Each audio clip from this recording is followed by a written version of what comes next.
Hello guys, what's up? How are you? Hope you have a good day, guys. Once again, I'm talking about the IDEX price prediction, and I'm talking about IDEX future plane. What's the future plane of IDEX? Let me show you guys. But before starting this video, please subscribe my channel for more news and update video, guys. Now guys, in the right now situation, if we talk about the changes of IDEX in the market, so you can see here, guys, the changes is going positive. I mean, the IDEX changes is going positive, so this means that they start pumping. Absolutely, they are in the pumping mood, guys. You can see here.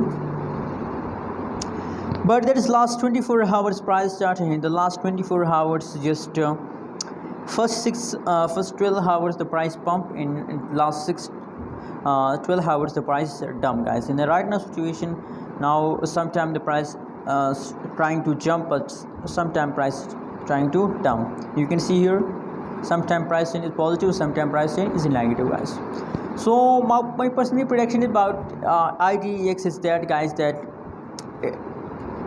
in the last week of September, IDEX will take a huge pump. Unbelievable, you never saw this pump, guys.